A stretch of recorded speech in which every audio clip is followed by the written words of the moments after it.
The river flowed quiet under twin moons, its surface shimmering with memory light that rose from the stones below. Lisa sat on the bank, her feet in the cool water, her hands resting on her belly where new life stirred soft and steady. Kayla sat beside, her one hand on Lisa's shoulder, the other tracing patterns in the air that glowed faintly like old songs. It had been a year since they returned from Earth, and the world had settled into a rhythm deeper than peace. It was belonging, the settlement, now called Ilara, had grown not just in size but in spirit. Humans, aliens, wanderers, all living not as separate threads but as one woven cloth. The child inside Lisa would be the firstborn of true bond, not just shared mind but shared blood, human and alien together, a living bridge. They did not know if it would have Kayla's violet eyes or Lisa's brown skin or something entirely new. But they knew it would carry the river, the trees. The twin suns in its bones Vera often visited, bringing herbs that calmed the morning sickness and stories of the first children born after the Great Silence. She said the child would be strong because it was wanted by two worlds. Nights were filled with soft music from the memory gardens where elders and newcomers alike sang lullabies in many tongues. The core pulsed gently in its chamber, not as a secret, but as a heartbeat everyone could feel. But even in peace, shadows sometimes stretch. One afternoon, a scout returned from the eastern ridge, breathless, not with fear but with wonder. The ice caves are singing, she said, and the song is older than the core, Lisa. And Kayla went at once, leaving the child safe with Vera. The caves were deep in the mountains where no one had gone since the first planting. The entrance was narrow, hidden behind a waterfall of liquid light inside. The air hummed not with energy but with presence. On the far wall a pattern glowed, not carved but grown into the stone. A spiral with 7 points, each point pulsing with a different color. "This is not our making," Kayla whispered. Lisa reached out and touched the center. The moment her fingers met stone, the cave filled with light, not blinding but warm, and a voice spoke not in sound but in feeling. "You have carried the seed." "Well, now the roots call." "What roots?" Lisa asked. "The ones beneath the stars. The ones that sleep between galaxies." The vision came then, not of place, but of purpose. 7 worlds scattered across the void, each holding a fragment of the first light. Each waiting for the song to wake them. "This is why the core chose you," the voice said, "not just to heal one world but to heal." The weave Eliza stepped back, her heart pounding. "You want us to leave again?" "Not leave." The voice said, "Expand."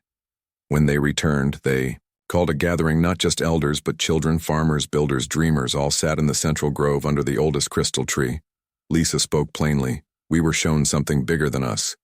7 worlds need the song. We cannot ignore the call." Silence followed, not of doubt but of weight. Then a child stood small with silver hair and human eyes. "I will go with you," she said. "My name is May, and I hear the stars." Toothers rose one by one. Not many but enough, those who felt the pull, those who carried the wanderer's heart. They would not go as conquerors or saviors but as listeners, as planters of seeds. Preparations began not with haste, but with care. They built 3 ships, not from metal but from living wood and memory light, each powered by a shard of the core, small enough to travel but strong enough to sing. Nights were spent weaving star charts from dreams, packing seeds that grew in dark soil and songs that bloomed in silence. Lisa's belly grew rounder, her steps slower, but her spirit brighter. She taught the travelers what it meant to be human. Not just courage but kindness, not just strength but patience. Kayla taught them the old ways, how to read the ice, how to listen to the wind, how to hold silence without fear. Vera gave them armor not of steel but of woven light that shielded mind, not body. The day of departure came under twin suns. The whole settlement gathered, not with tears but with songs. Mara Jenkins, now living in Ilara with a small garden of earth flowers, handed Lisa a pouch of soil from California. "Take a piece of home," she said. Lisa pressed it to her heart. "Thank you." They boarded the lead ship, Lisa, Kayla, May, and 6 others.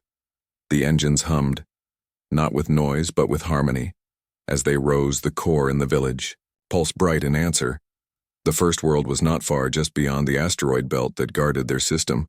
It hung in space like a pearl, blue and quiet. They landed in a valley where the grass grew in spirals and the air smelled of rain and honey. No one met them at first, but the land welcomed them. Birds with crystal wings circled overhead trees bent gently. As if bowing, in the center of the valley stood a stone, not carved, but grown smooth and warm. Lisa placed her hand on it and sang the song. Of Alara, the ground trembled softly, then split open, not with violence but with joy. A new core fragment rose, glowing soft blue. They planted it with care, watered it with river water from home, and sang as it took root. Be dawn. The valley hummed with new life. Flowers bloomed in colors no one had seen. Birds sang in harmony with the wind. They stayed 3 days teaching the land, their names, learning its song. Then they left, leaving 2 of their group behind to tend the new light. The second world was red and dry, its sky filled with dust storms that sang in low tones. They found people there not like Kayla, not like humans, but tall and thin with skin like cracked earth. They lived in caves and spoke in vibrations. At first they hid, but Lisa sat outside their largest cave and played a flute made of memory wood. Slowly they came out one by one, drawn by the sound. She showed them the core fragment, not with words but with feeling. They accepted it not as gift, but as return. The third world was ocean, endless blue with islands that floated on currents of light. They met beings who lived in the deep and rose only to sing at dawn. Their voices shaped the tides. Lisa sang with them under a sky full of twin moons, just like home. Each world was different, but all carried the same hunger for connection, the same fear of being forgotten. On the fifth world they found ruins, not of war but of waiting cities, empty but clean, gardens overgrown but tended by wind and rain. In the center of the largest city, a machine waited, not broken but sleeping. It woke when Lisa placed the core fragment in its heart. Light spread through the streets, not harsh but gentle, and from hidden chambers figures emerged, not alive, not dead, but in between, their eyes clearing as memory returned. They had put themselves to sleep waiting for the song. Lisa wept that day for all the lost time, for all the lonely waiting. Kayla held her. You gave them back their tomorrow. The sixth world was small, barely a moon, but it held a library, not of books but of living thought. Each shelf a tree, each page a leaf that whispered when touched. They left their story there, not as record, but as seed. Only the seventh remained. It lay at the edge of known space, beyond the black rift where stars grew thin and cold.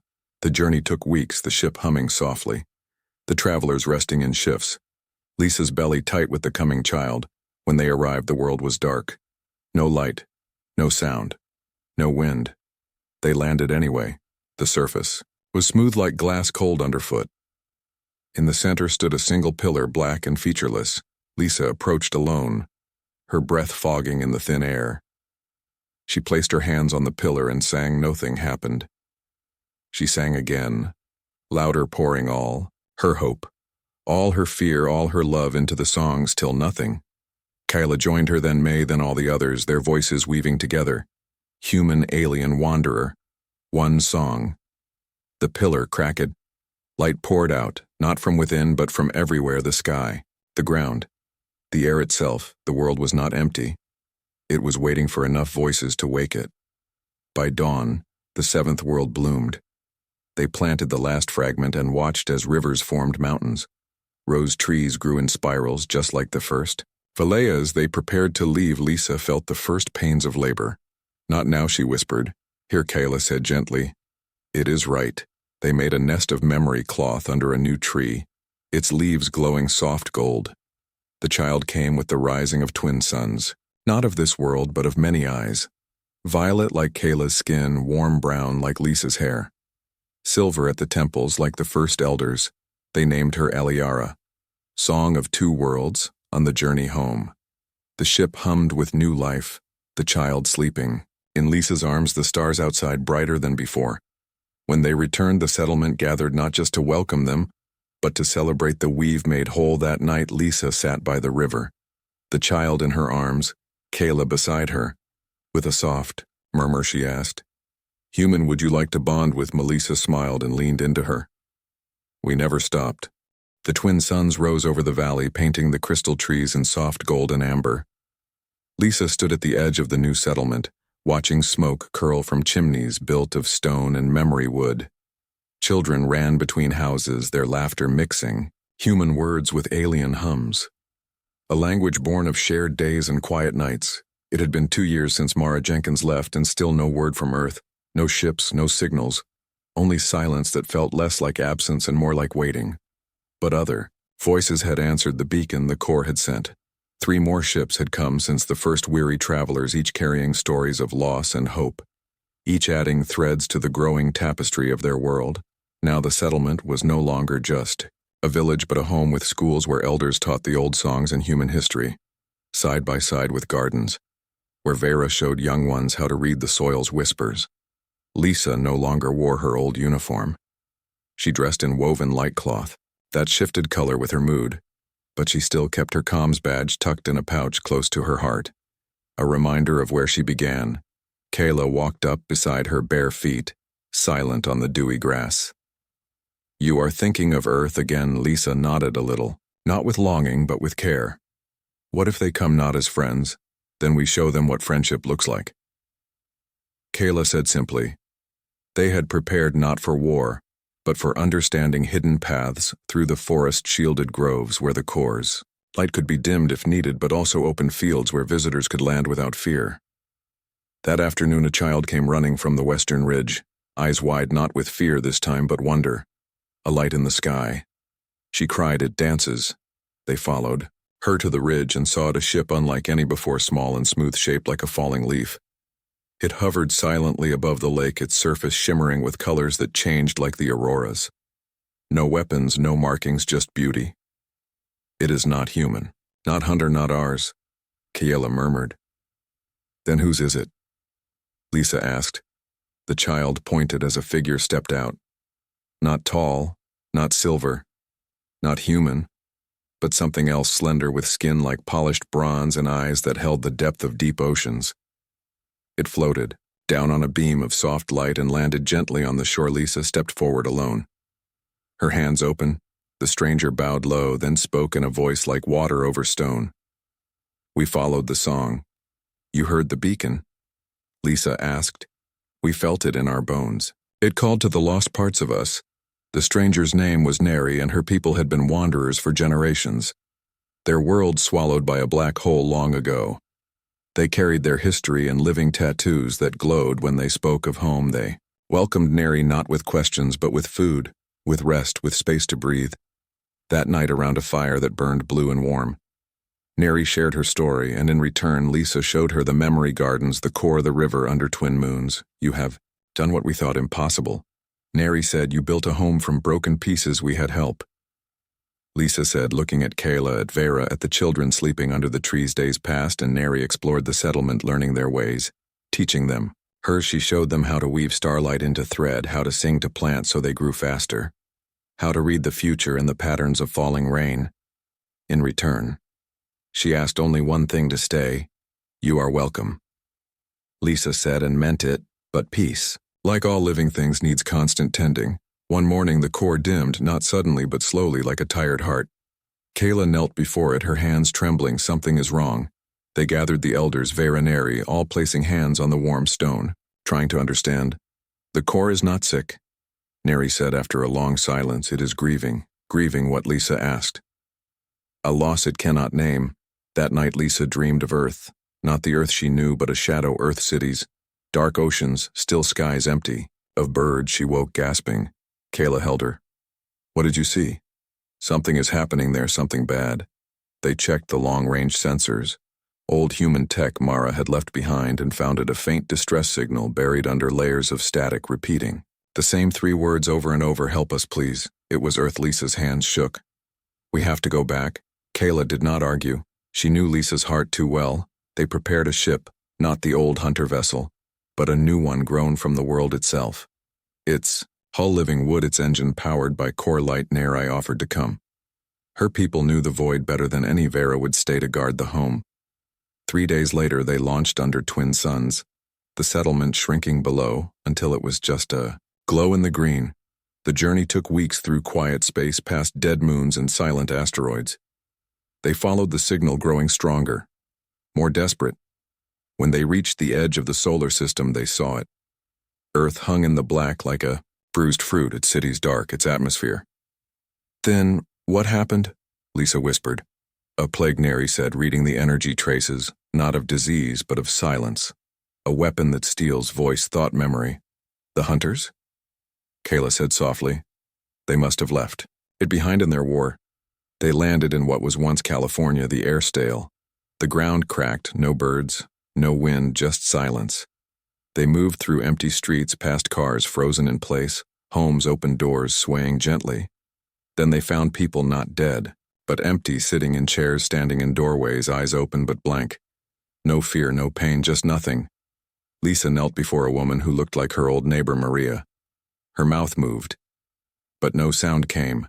The weapon took their minds but left their bodies. Kayla said, "Can we fix it?" Lisa asked. "Only if we find the source." They tracked the signal to a tower in the center of the city, once a comms hub, now pulsing with black energy. Inside they found the machine, a sphere of twisted metal and dark crystal humming. With stolen thoughts, this is where it began. Neri said it feeds on memory, and gross Lisa looked at the faces outside, at the silence that covered her world. Like ash, we have to stop it. But destroying it would release all the stolen memories at once, a flood that could shatter every mind on the planet. There is another way, Kayla said. We offer it something stronger. Lisa understood. She reached into her bond with Kayla, with the core, with the new world, and pulled not a weapon, but a song. The first song the children had sung under twin suns, a song of rain and light and home. She placed her hands on the machine and sang at first nothing, then a flicker. The black crystal cracked, light seeped through. The machine fought back, sending waves of silence. But Lisa held on. Kayla joined her, then Neri. Their voices weaving together, human, alien, wanderer, one song.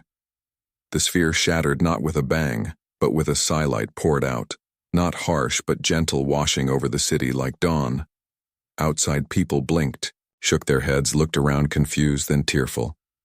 Then whole Lisa found Maria again, her eyes clear, her voice weak but real. "Lisa," she whispered, "you came back." "I did," Lisa said. They stayed for weeks, helping Earth heal, sharing food, medicine, hope. They told stories of the green world under twin suns, not as escape but as invitation. Some chose to stay. Some chose to go. When it was time to leave, Mara stood with them, not as a soldier, but as a friend. "You gave us back our voice," she said. "Now we will use it wisely." They returned home under twin suns. The settlement waiting, arms open. Nights grew longer, days warmer, the core bright again, its light stronger for having faced the dark. Lisa often walked the river path, sometimes alone, sometimes with Kayla, sometimes with children who asked about Earth and stars and silence. One evening, as fireflies made of memory, light danced above the water. Kayla sat beside her. With a soft murmur, she asked, "Human would you like to bond with?" Melissa smiled and leaned. Into her we already did, every breath we take together. Is the bond. Kayla rested her head on Lisa's shoulder, and together they watched their world breathe. With a soft murmur, she asked, "Human, would you like to bond with me, the freighter?" Odyssey drifted in silence around a dead moon, its hull cracked and cold like a broken bone. Inside, the only survivor, Lisa Parker, crawled through frozen corridors, her breath fogging in the thin air, her boots crunching over shattered glass and twisted metal. She had not slept in 3 days, not since the alien ship came. Without warning, without sound, it had wrapped itself around the Odyssey like a serpent and crushed half the vessel in seconds. Alarms had screamed, then died. The lights had flickered, then gone dark, and one by one her crewmates had vanished into the void or frozen where they stood. Lisa had been lucky. She had been sealed inside the comms pod when the breach hit. The automatic lockdown saved her life but trapped her with nothing but static on the radio and the slow drip of oxygen running out. She had waited, prayed, shouted, but no one came. So she pried open the hatch and began to move through the corpse of her ship, her fingers numb, her mind sharp with fear and something else, a stubborn will to live. Now she stood at the entrance to the command deck. The door warped but open beyond it. A figure waited, tall, slender, silver-skinned, with eyes that glowed violet in the dim red emergency light. The alien woman did not move, did not speak, just watched as Lisa stepped inside her rifle, raised though she knew it would do little against something that could tear through starship, steel like paper. For a long moment they stared at each other. The only sound, the hum of dying systems and the soft hiss of leaking air. Then the alien tilted her head and spoke, her voice like wind through crystal chimes. Human. Would you like to bond? With Melissa lowered her rifle slightly, her throat dry. What does that mean? The alien stepped forward, bare feet, silent on the metal floor, her long fingers twitching slightly. We are dying, she said. Our world is gone. Our people scattered, only a few remain. We search the stars for minds strong enough to carry our memories, our songs, our light. You survived the breach, you walked through death to reach this place.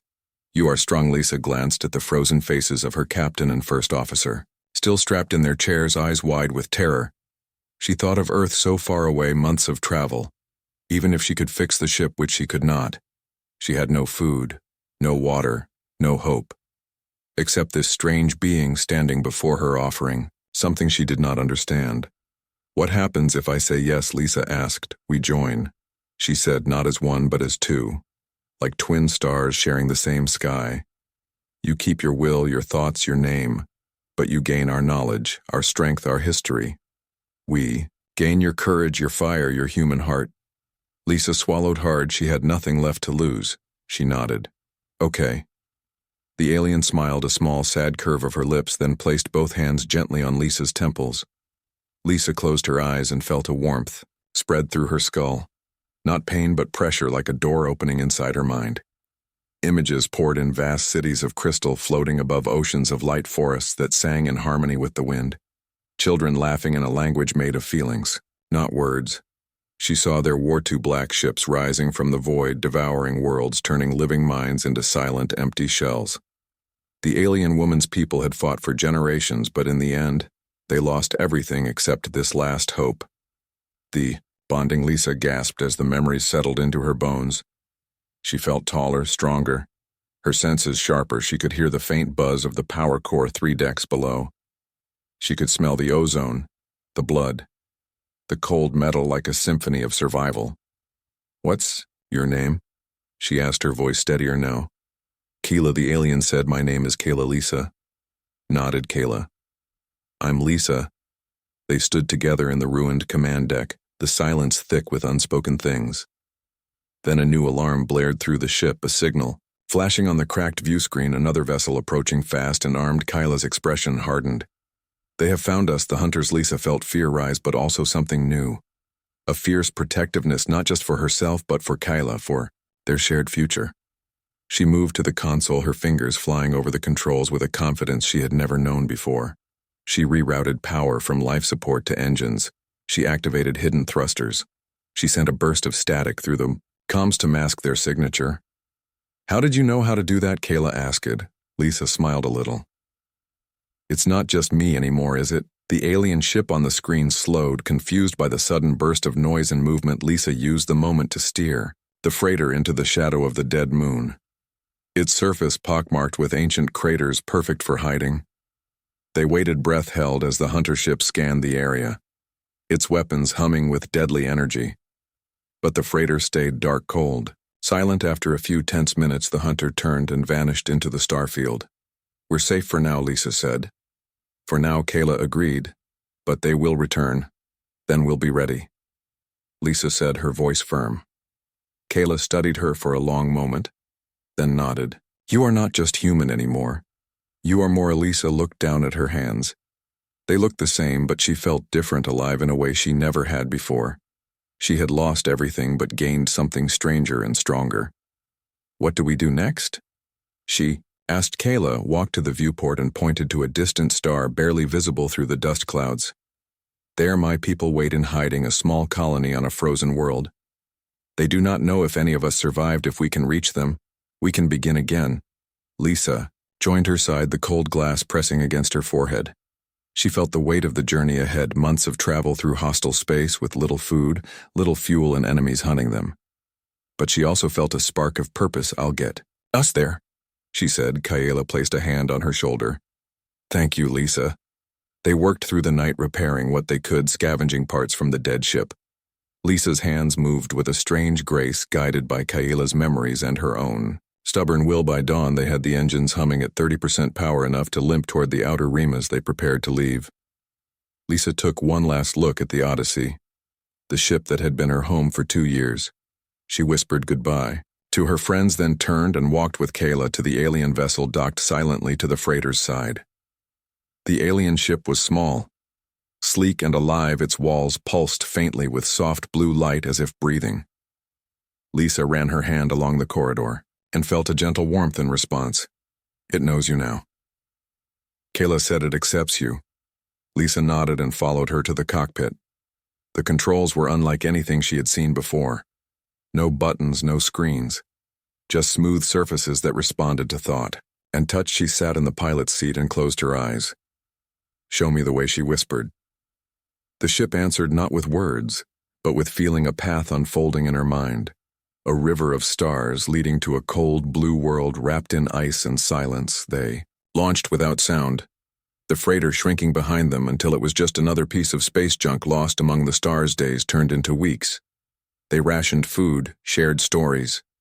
Lisa told Kayla about Earth, the oceans, the cities, the music, the taste of strawberries. Kayla spoke of her world.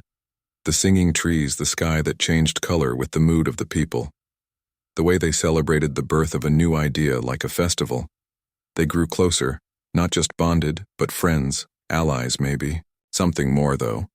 Neither spoke of a tone night as they drifted near a nebula, its colors swirling like paint in water. Lisa asked, "Do you think we'll make it?"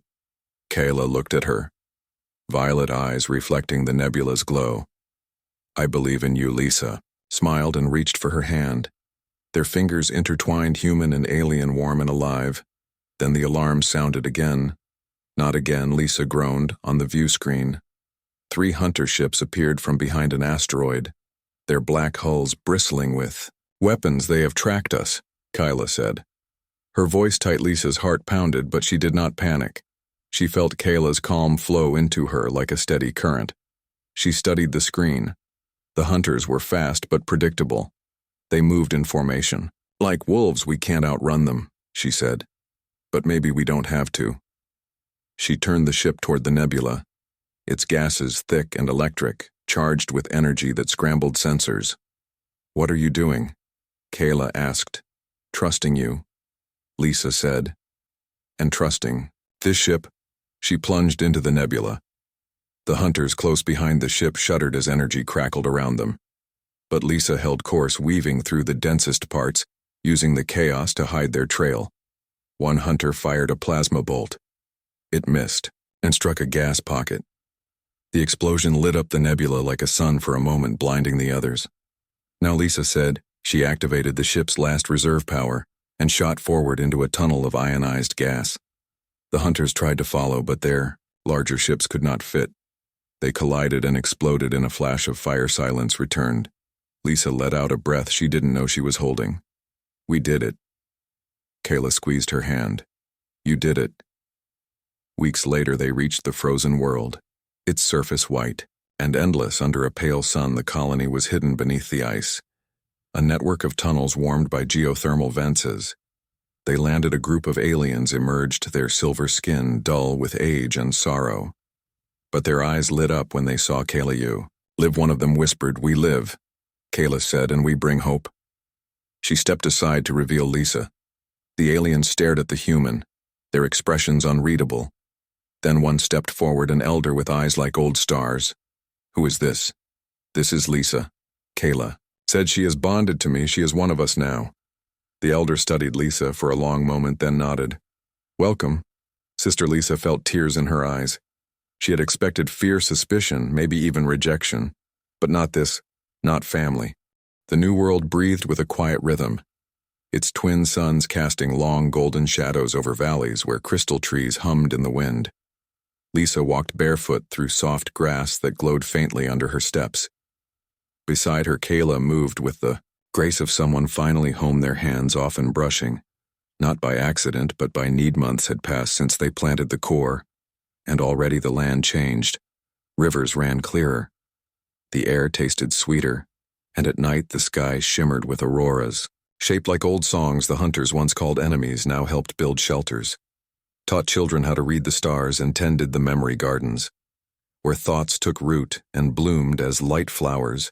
Vera, the eldest of the former hunters, often sat with Lisa by the river, her silver skin now marked with gentle lines of peace, not war. She spoke little, but when she did, her words carried weight. "You gave us back our name," she said one evening. Lisa shook her head. "You gave it back to yourselves." They watched the water ripple under the twin moons, their reflections blending human and alien into something new. But peace, like all living things, needed tending. One morning a child came running from the eastern ridge, her eyes wide with fear. "A ship," she cried. It fell from the sky, burning. Lisa and Kayla ran. The others followed their steps, quick and silent. They found the wreckage half buried in a crater, smoke curling from its broken hull. Not hunter, not alien, but human. Lisa's heart clenched. She had not thought of Earth in months, not truly. But now the sight of familiar metal brought back memories of crowded streets, warm coffee, and her mother's voice calling her name. They approached carefully, weapons ready. But the hatch creaked open, and a single figure stumbled out, coughing blood on her lips. Her uniform torn, but still bearing the crest of the United Earth. Fleet Lisa caught her before she fell. The woman's eyes fluttered open, weak. "But sharp Lisa Parker," she whispered. "You're alive, you know me?" Lisa asked. "I'm Mara Jenkins. I was on the rescue mission sent after the Odyssey went dark. We searched for months, then found a trail. A strange energy signature leading here." Lisa helped her sit. Mara's body was thin, her face gaunt, but her spirit burned bright. She told them of Earth's fear of silence, of hope when they found the Odyssey's last signal, then confusion when it led to this unknown world. "They think you're dead." "Lisa," Mara said, "some say you were taken, others say you betrayed us." Lisa looked at Kayla, who stood just behind her, silent but present.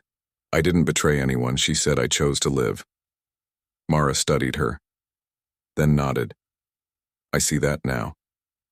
They brought her to the village, fed her, healed her, showed her the memory gardens, the singing trees, the children who spoke in two tongues. Mara watched it all with wide eyes, not with suspicion but wonder. "This is what you built," she said softly. "This is what we're building." Lisa corrected. Days passed. Mara grew stronger. She walked with Vera through the fields, learning how to listen to the soil. She sat with elders, sharing stories of earth storms and alien sand seas.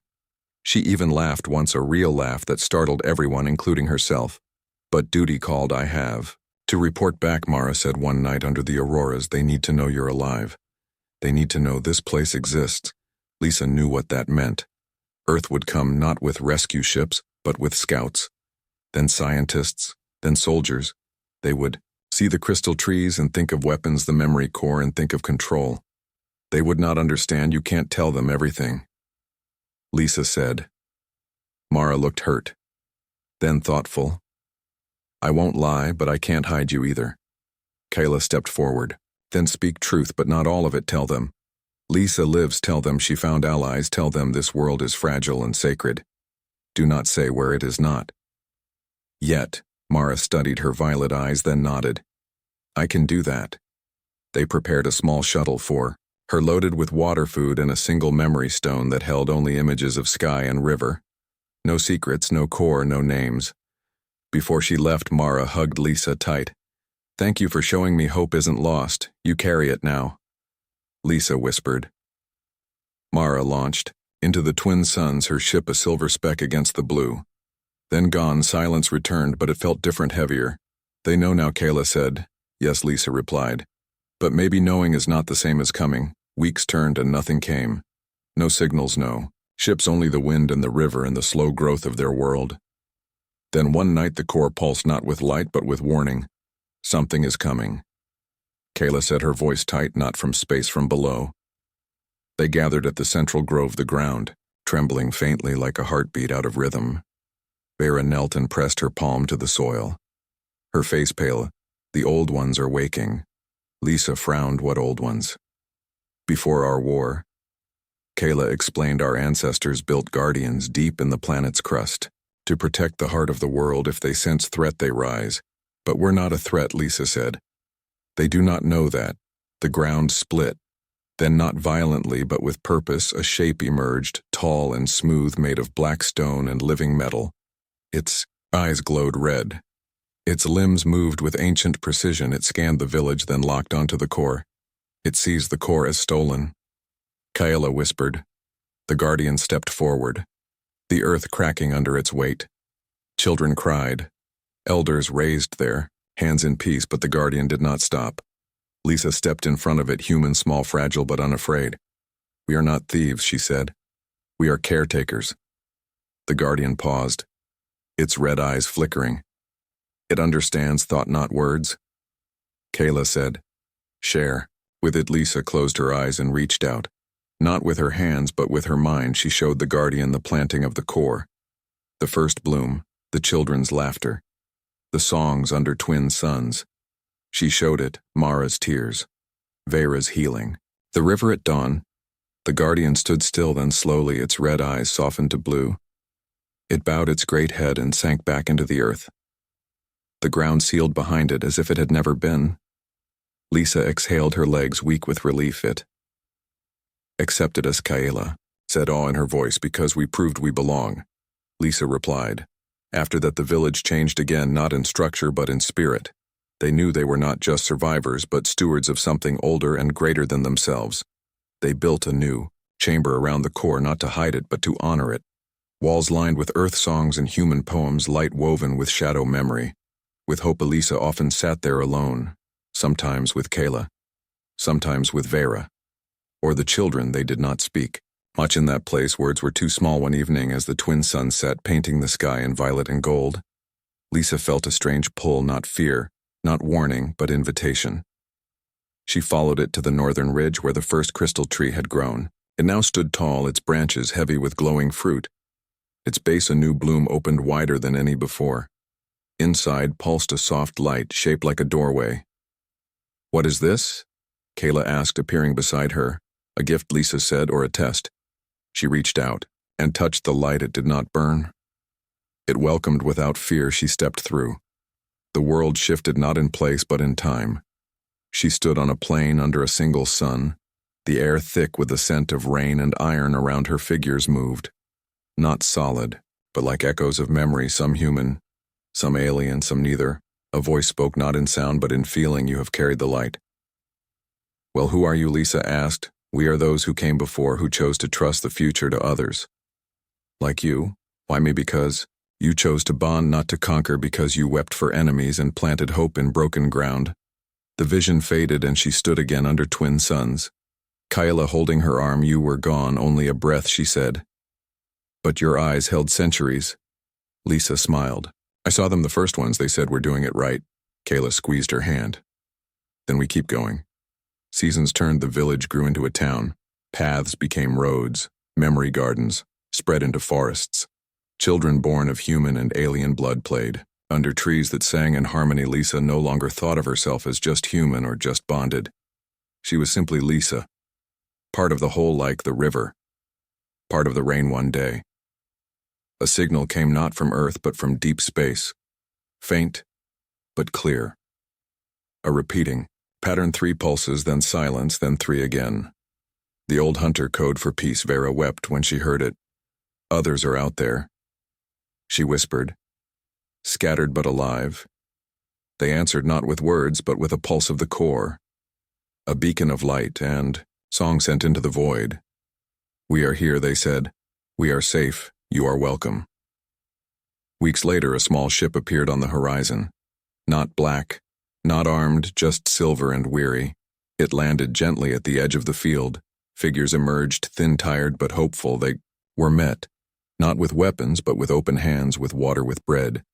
With song, Lisa stood with Kaela, watching as old enemies embraced, as new families formed, as the world breathed deeper with every added heart. That night, as stars filled the sky, Lisa sat by the river, the water cool on her feet. Kaela joined her, silent for a long time. With a soft murmur, she asked, Human, would you like to bond with? Melissa turned and smiled. We already did every day. We do. Kaela leaned her head on Lisa's shoulder, and together they watched their world breathe. The ice world breathed beneath them, slow and ancient, its frozen crust hiding rivers of warmth and life. Lisa woke to the soft hum of the crystal walls and the scent of something like mint and rain. Kayla was already gone. But a woven cup of warm liquid sat beside her bed. She drank it slowly. It tasted sweet and sharp and filled her with a quiet energy. Outside the chamber, the colony stirred. Silver figures moved through tunnels lit by glowing veins in the ice. Children played with floating orbs of light that changed color with their laughter. Elders sat in circles sharing memories through touch, not speech. Lisa watched from a distance, feeling both welcome and strange. Like a single note in a song she did not yet know. Kayla found her. By the central well, a shaft that dropped deep into the planet's heart where geothermal vents pulsed with blue fire. "You're quiet," she said.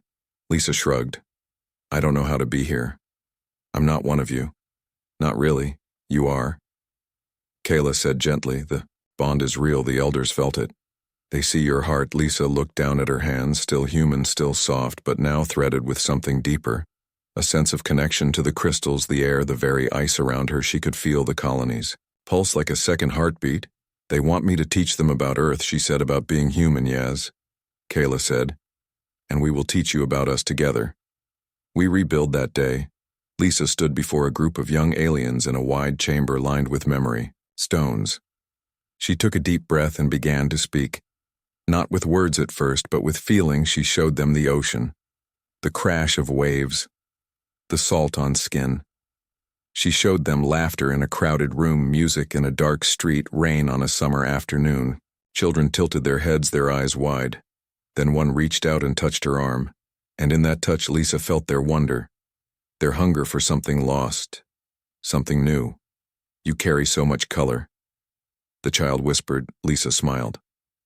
"Yes, we do." Weeks passed, in a rhythm of learning and sharing. Lisa taught them games, songs, stories of courage and kindness. She showed them how humans forgive, how they hope, even when there is no reason to. Kayla taught Lisa the old ways, how to read the ice, how to listen to the wind, how to weave light into cloth. But peace did not last one morning. The ground trembled, not from the planet's heart, but from above. Alarms echoed through the tunnels, not loud, but deep, like a warning growl. The elders gathered in the central chamber, their faces grim. "They are here," Kayla said, her voice tight. The hunters had found them. How? Lisa asked. "They followed the nebula trail. They tracked the energy signature of our ship. They are smarter than we thought." The colony had no weapons. No shields, only hiding, and now that was gone. "We cannot fight them," Lisa said. No, Kayla agreed, "but we can run or we can hide again." The elder stepped forward, her eyes heavy with age and sorrow. "There is another way," she said, "a place deeper than the ice. A vault built in the last days of our world. It holds the seed of our future, a core of pure memory light. If it is lost, we are truly gone." "Where is it?" Lisa asked. "Beneath the northern ridge, sealed by ice older than time. Only one who carries both human will and our light can open." It all eyes turned to Lisa. She did not hesitate. "I'll go." Kayla went with her. Of course, they traveled through narrow tunnels lit only by the glow of Lisa's borrowed senses. The ice around them groaned as if in pain above the surface. The sky darkened with the shadow of the hunter ships. They reached the ridge as the first blast struck the colony. Entrance rock and ice shattered, but the vault door remained hidden, smooth and seamless. "How do I open it?" Lisa asked. "Not with hands," Kayla said with truth. Lisa closed her eyes and placed her palms on the ice. She thought of Earth, of her mother's voice, of her first sunrise in space. She thought of Kayla's hand in hers, of the children's laughter, of the taste of strawberries, and the sound of rain. She poured every human feeling, every fragile, beautiful thing into the ice. It glowed softly, then split open, revealing a chamber filled with swirling light. At its center floated a sphere no bigger than her fist, pulsing like a heart. She took it gently. It hummed against her skin, warm and alive. They turned to leave, but the tunnel shook violently. A section collapsed behind them. "Sealing the way back, we must go up," Kayla said. So they climbed, emerging onto the frozen surface. Under a sky choked with black ships, the colony entrance was rubble smoke rising in thin curls. The hunters had landed, tall, armored figures moving with mechanical grace, their faces hidden behind smooth masks. They carried no guns, only rods that drained Light and Liferin, Kayla urged. They ran across the ice, the wind biting their skin, the core glowing in Lisa's arms like a secret sun behind them. The hunters followed, silent and relentless. Lisa's legs burned, but she did not stop.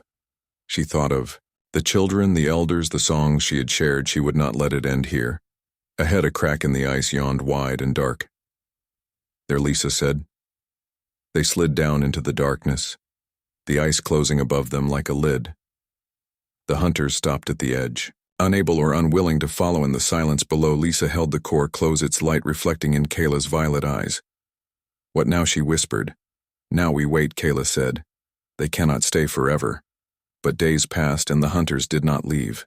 They camped, above, sending drones into the ice, scanning for heat, for life. Food ran low, water froze. Lisa's fingers grew numb, but she held the core always. On the fourth night, Kayla grew still, too still, her breath shallow. Her skin, Lisa shook her. No, not you. Kayla opened her eyes faintly. They are draining the planet's energy. Slowly, the ice will die, the light will fade. Then we give them a show, Lisa said. She stood and climbed back toward the surface. Kayla tried to stop her, but Lisa pressed the core into her hands. Guard this alone. Lisa emerged under the pale sun. The hunters turned as one, their rods humming. She raised her hands empty and spoke in a voice stronger than she felt. You want our light? Come take it. She ran, not away, but toward them. Toward the largest ship parked at the edge of the ridge. They followed, drawn by her boldness. At the ship's base, she stopped and smiled, then slammed her fist into a panel she remembered from Kayla's memories. An old failsafe, a self-destruct keyed to living thought. The ship shuddered. Alarms blared. Red light flashed. The hunters froze, confused by the sudden chaos. Lisa ran back to the crack just as the ship exploded. Not with fire, but with pure white light. A wave of energy that shattered the ice and sent the hunters stumbling blind. She dropped back into the tunnel. Kayla caught her. You are mad. Kayla gasped. But alive, Lisa said, and so are they, above. The light faded. The hunters regrouped, but slower. Weaker, the blast had damaged their system. No, Lisa said, while they are weak. They moved through hidden paths, Kayla leading now, her strength returning with the core's nearness. They reached the far side of the colony, where a small shuttle waited buried under snow.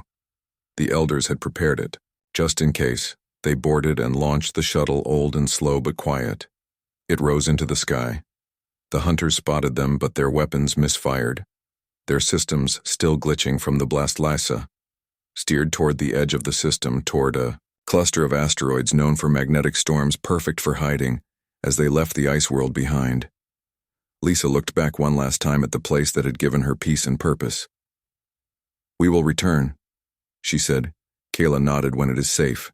In the shuttle's small cabin, the core pulsed softly on the console between them. What is it really? Lisa asked. The heart of our people. Kayla said, all our stories, all our songs, all our children's first thoughts. It is how we survive even when our bodies do not. Lisa touched it gently.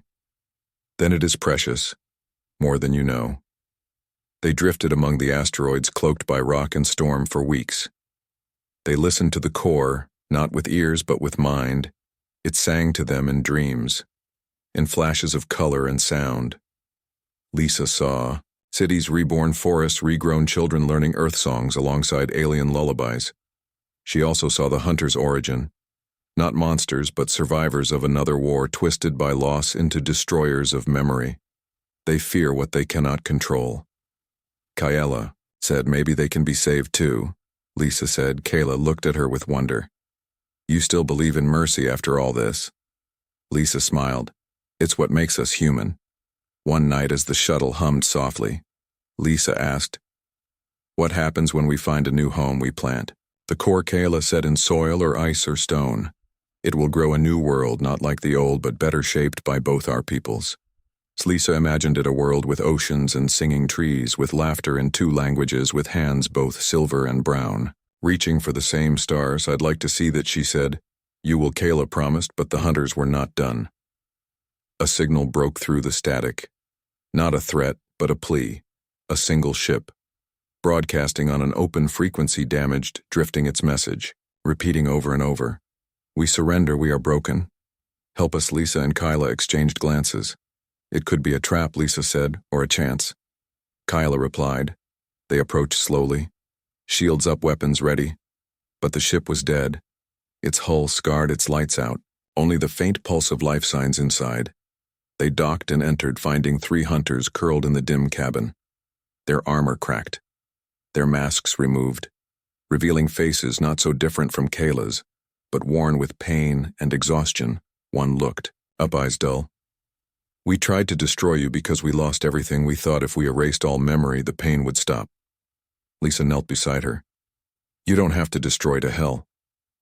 The hunter wept silent tears like liquid glass. They brought them aboard. The shuttle fed them, warmed them, shared the core's light cautiously at first, then fully when they saw no greed in the hunter's eyes, only sorrow. The eldest hunter spoke. Her name was Vera. We hunted because we forgot how to hope. You remind us.